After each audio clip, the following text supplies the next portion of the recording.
It's quiet. Too quiet. That's the first thing you notice. The background hum of the world, the refrigerator, the distant traffic, the digital whine of a dozen sleeping electronics, it's gone. It's a silence so deep, it feels like pressure. You tap your phone. The screen is a dead black mirror. You tap it again. Nothing. You flip a light switch. Click. Useless. This isn't a flicker. This isn't a neighborhood outage. You look out the window and the city lights that have burned every night of your life are just gone. The systems are ghost stories. The grid is a carcass. Your phone is a paperweight. The great humming electric god is dead. Let's be clear. This is not about building a cabin and living off the land for a decade. This is about the next 24 hours. This is an audit of survival. We are building a fortress against the clock, and the clock is ruthless. Panic is a luxury you cannot afford. You have one job. Execute the plan. Here's how we do it. The first 60 seconds are a test. Your brain screams denial. You'll flip that useless light switch 5, 6, maybe 10 times, as if repetition will change physics. It won't. Stop. Wasting action is wasting time, and time is a resource you are already bleeding out. Your first real move is assessment. 1 minute. Go to your circuit breaker. Is anything tripped? If it is, reset it once. If it trips again, you have an internal problem, maybe a fire. If the breakers are fine, the problem is outside your walls. Now go to the window. Do not turn on a flashlight. Look. Look at the street. Look at the horizon. Do you see the glow of the city against the clouds? Or is it a perfect primal darkness? Is this just your house? Is this just your street? Or is this everything? The answer to this single question dictates every move you make next. Don't guess. Know. Before you take another step, before you check your phone again for the 10th time, water. This is the linchpin. This is the non-negotiable. You think you have water because you turn a tap and it appears. Wrong. That is not water, that is pressure. That pressure is delivered by massive municipal electric pumps. Those pumps are now silent. That pressure is a ghost. If you live on a well, guess what? Your well pump is electric, and it is also silent. In a few minutes, maybe an hour, the last bit of residual water in the pipes will drain out, and the taps will suck air. So you move now. Go to your bathroom, put the plug in the bathtub, and open the cold tap all the way. Go to the kitchen, plug the sink, find every pot, every pan, every empty soda bottle and milk jug. Fill them all. This isn't hoarding, this is baseline survival. The water in the tub is for flushing and washing. The water in the pots is for drinking. You are buying yourself days, and you are doing it in the first 15 minutes. Darkness is your new enemy. It's not just an inconvenience, it's a physical risk. You will trip. You will break things. You will lose your mind in the blackness. Your second move after water is to conquer the dark and the silence. This is your light and information phase. You are now on a scavenger hunt in your own home. Your target is every flashlight you own. The one in the junk drawer, the one in the car, the one by your bed. Gather all of them. Now find the batteries. Gather every single one. Put all of it, the lights and the batteries, in one central designated spot. The kitchen table, the counter, a place you will not forget. People think of candles. Forget candles. Candles are a fire hazard. They are a liability. A single moment of panic, a tipped candle, and you've just turned a blackout into an inferno. Next, the silence. You need information. Find your emergency radio, the one that runs on batteries, or, even better, a hand crank. This little box is your only lifeline to the outside world. Light and information. You have them. Now you can see, and now you can listen. This next step is going to feel wrong. It'll feel counterintuitive. You're going to walk through your home, room by room, and you are going to unplug your most valuable electronics. Yes, unplug them. Your 50-inch television, your computer, your gaming console, your microwave, everything with a microchip. Here is the hard truth. The grid is not just off, it is unstable. When the engineers try to restart it, it will not be a gentle, clean return.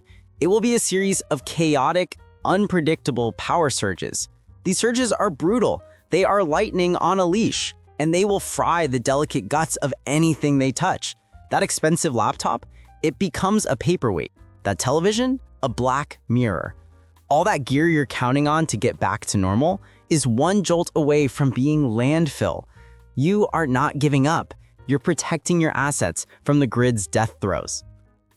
All right, you've handled the immediate shocks. You have water. You have light. You firewalled your critical gear from the grid. You have control. But a new enemy is already here. The clock. The food war has begun, and the first battle is in your kitchen. Your refrigerator is no longer a convenience. It is a dying box. It is an insulated container, and that is all. The clock is ticking. You have, best case, about 4 hours before the temperature inside rises into the danger zone. 4 hours. That's it. So you will do this once, and you will do it fast. Open the door. Do not browse. You are conducting a rapid inventory. What is perishable? Milk, raw meat, leftovers. That is your new menu. Anything that can spoil must be eaten first. Forget the use-by dates. Physics is in charge now. You are not saving this food. You are consuming it before the bacteria claims it. Grab what you need for the first meal, close the door, and do not open it again. You are sealing its tomb. Every second you stand there with the door open, you are stealing time from yourself. Get in, get out, get it done. Your freezer is a different beast. It's a time capsule, but the fuse is lit. This is where people make their biggest mistake. They get curious. They want to check on things. Do not. Every time you open that door, you let the cold, heavy air pour onto the floor, and you replace it with warm, useless room air. You are literally bleeding time. A full freezer, one that's packed tight, will stay safely frozen for about 48 hours. A half-full freezer? You just cut your window in half. 24 hours, that's all you get. So, you will not open that door. It is sealed. It is a vault. What's inside doesn't matter yet. What matters is the integrity of that cold. We will deal with what's inside later. For now, that door stays shut. When you do eventually get to it, the rule is simple and brutal. When in doubt, throw it out. The world just got quiet, but silence breeds desperation. Right now, your home is a fishbowl, and everyone is about to start looking for a new one. Your next move is to harden the shell. Go to every single ground floor door, lock it, engage the deadbolt. Go to every single window on every floor, lock it.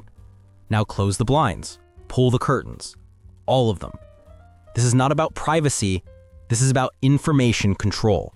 You are not trying to see out, you are trying to stop others from seeing in. Your flashlight beam sweeping past a window? That's an advertisement. The smell of you cooking that refrigerator food, that's an invitation. In a world of total darkness, a single lit candle, a single sign of life, does not say hope. It says target. It says, here is a person who has something I don't. You are not a beacon, you're a gray rock. Become the gray rock. Your thermostat is a useless piece of plastic. Your furnace is a multi-ton paperweight. Your home is no longer a shelter. It's a box that is failing to protect you from the outside. The environment is now your enemy. In the winter, this is a race against the cold. In the summer, it's a battle with heat. So you take control. In the cold, you shrink your world. Close the doors to every unused room. Hang blankets over doorways and windows to stop the thermal bleed. You will live in one small, defensible space. In the heat, you block the sun. Cover every window that faces the light. And now, the most important part. You will be cold. You will be tempted to turn on the gas stove for just a little warmth. Do not. You will think about bringing the charcoal grill inside. Do not. Using these for heat will poison the air. They will flood your home with carbon monoxide, an invisible, odorless killer. It will make you sleepy, and then you will simply not wake up. This is a stupid, lazy way to check out. You control your environment. You do not let it poison you. This is the part nobody wants to talk about, and it's the one that ends civilizations. We are biological creatures, and that biology is messy. You have no water pressure. That means your toilet, that simple porcelain miracle, is now just a bowl. It does not flush, and in a home with 2, 3, or 4 people, that bowl will become a crisis in less than 12 hours. This isn't an inconvenience, it's a biohazard. This is how cholera and dysentery start. This is how a crisis becomes an apocalypse. So you will make a plan. Right now, you need a 5-gallon bucket, you need heavy-duty trash liners, you need a lid that seals. This is your new toilet. It is not a suggestion. It is not an if we need it. It is a biological necessity that you are solving before it becomes a disaster. You are not an animal. You will not live in your own waste. It's time. Grab that emergency radio you secured. Turn it on. You are not scanning for music. You are not searching for comfort. You are hunting for actionable intelligence. You will listen through hours of static and panicked noise just to find 30 seconds of truth. You are listening for official broadcasts. You are listening for shelter locations, for repair estimates, for water distribution points, for areas to avoid. Your job is to be a filter. You must learn to separate the raw, terrified emotion from the hard, usable facts. The noise will try to infect you with panic. The facts will give you a plan. In this new reality, information is a resource as valuable as water and as critical as life. You are not isolated. You are informed. You have a plan. You have a checklist. This is the only thing that separates you from the chaos. Routine creates sanity. The fear you feel, the knot in your stomach, that is just biology. It's a chemical cocktail. An animal response from a brain that's 1,000,000 years old. Acknowledge it. Look it right in the eye. And then put it in a box and get back to work. You do not have time to indulge it. Your neighbors are running around like headless chickens. They are frozen. They are checking their dead phones every 30 seconds expecting a miracle. They are panicking. You are not. You are methodical. You are working. You are executing the plan, step by step, item by item. In this new world, panic is a disease. Process is the cure. Let's stop and take inventory. Look at what you've done. You didn't panic. You executed. You secured your water supply before the taps ran dry. You conquered the darkness and secured light. And you found your line to the outside world with the radio. You ran the grim math on your food supply, protecting your freezer and planning the consumption of your refrigerator. You protected your valuable gear from the grid's chaotic return. You hardened your home, turning it from a glass box into a defensible shell. You solved the sanitation problem before it became a biological nightmare. You are not sitting in the dark waiting for a savior. You are informed, you are prepared. You have replaced raw, useless fear with a cold, effective process. The first 24 hours are over. You survived. You can hear the sounds of the morning, but they're different. No traffic, no industry, just birds and shouting. Do not be confused. This is not the end. This is the baseline. The world you knew, the one built on easy power and effortless connection, is gone. It's not coming back tomorrow or the day after. The rules have changed, and the filter is now active. The weak, the panicked, and the unprepared are being sorted from the pragmatic. You used these hours. You built a fortress. You bought yourself time. You ensured you are not one of them. Good. Welcome to the new world.